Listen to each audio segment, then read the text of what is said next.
It's sort of abandoned. No one really comes here. We found a place that's perfect. It's so cool. Look at it. It's brilliant, isn't it? And we found the power, so we'll have electricity on the night. So what's the big idea? Welcome to the world's first ever Donate Your Data Day. That's right. We want you to pledge your data instead of your cash. Over the next 24 hours, our target is to raise 4 million megabytes of data for good causes. That's the equivalent of 2 million posts on Instagram. And we'll be keeping a record of all your data donations here on the Datanator.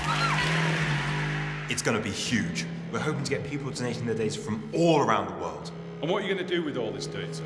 We're going to give it away. We're going to give it to people who can make good use of it. I think that people will want to donate data to, say, charities, campaigning groups, community organisations that can use that in order to build cases or understand the world better and therefore donate to public good.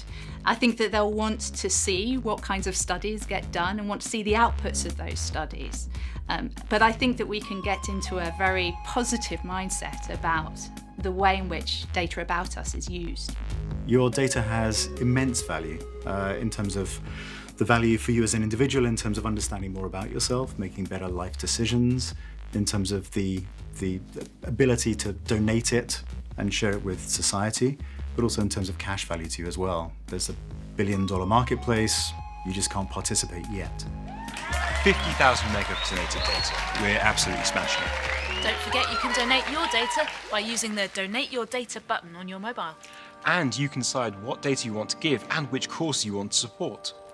And special thanks to Mitzi Laszlo, who's created the button for us. Hey. Hi, Mitzi. I'm Layla. Nice to meet you. So we're dying to know, what do you think about the idea of a day where everybody has to donate their data?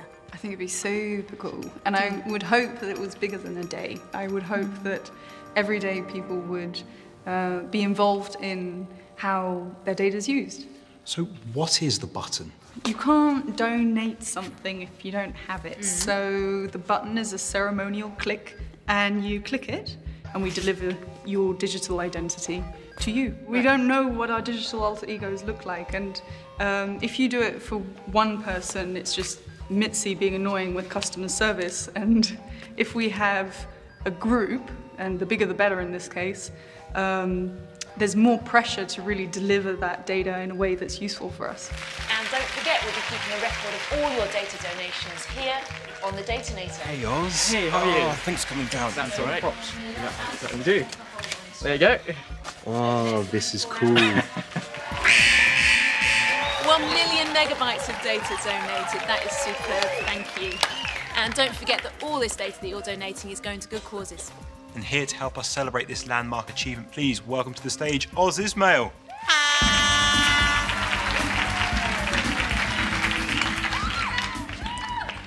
So, I have been single for some time now, and it's because I'm a very busy man, okay? Those BuzzFeed quizzes, not going to do themselves.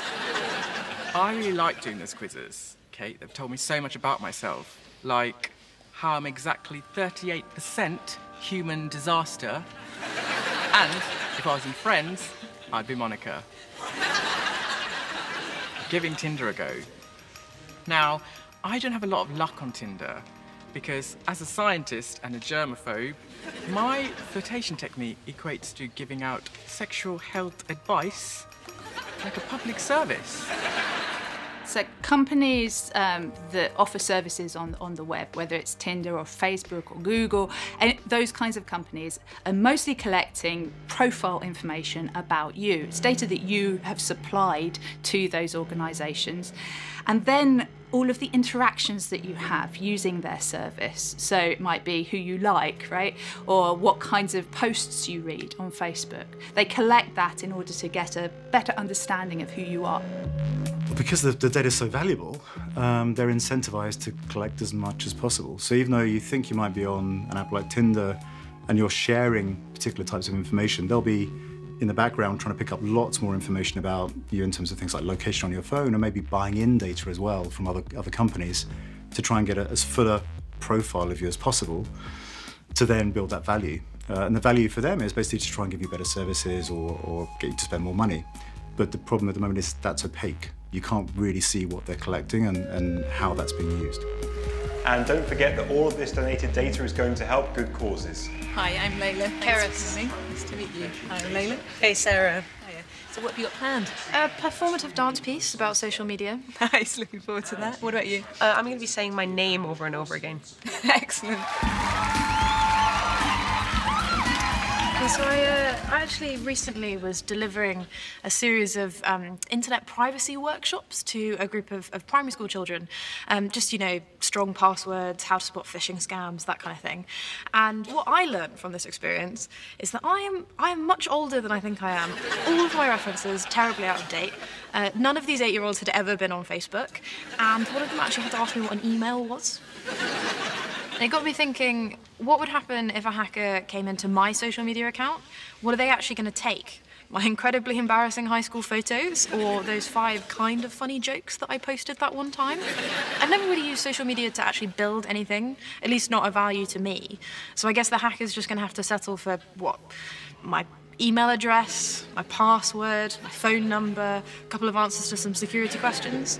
What are they going to do with that? So we're getting a data donor card made up. Alex has got a mock-up of it on his phone, actually. Yeah, we're hoping it's going to go viral. We want people to share it and raise awareness of the campaign. We're going to make a trailer for it too, you know, for the socials. I think Alex wants to wake people up. Shake them out of their data apathy.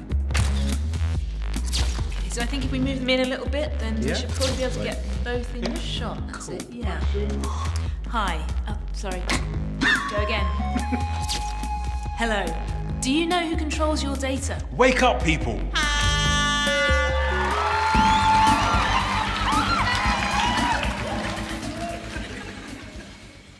My phone knows everything about me. Social media, banking, even my diary. My whole life's on there. Which means my phone knows exactly how much of a loser I am. My phone knows how many dating apps I have installed and whether or not they're niche. On the Hook, the dating app for people who fancy fishermen. My friend downloaded that. Let me just delete it. And I started to wonder where all this information I kept in my phone went. So I started digging. And I learned the companies collect all sorts of data on you, and they use it to target advertisements towards you. And when I learned that, I was outraged. I was furious, and I thought, people need to know about this. So I formulated in my mind an angry tweet, and I logged on, and I got distracted by cat memes. It's very hard to stop sharing your data. First thing you have to do is get rid of your smartphone. Because your smartphone, you've probably got 30 apps on your phone which are sharing data all the time. They're pinging back to home to tell home about you. And then anything else you do in real life. If you use a card on the bus, you're making a data trail. So everything you do pretty much now is creating a data trail, and increasingly more and more of your life will become digitally recorded. The thing we need to do is give everyone a copy of that and some ownership of it to enable you to participate and give you value. Are we done yet? Just that we've got a lot of work to do if we want to make this thing happen. Like changing the law, for a start. The data marketplace and the data economy is we're still working out how that should work.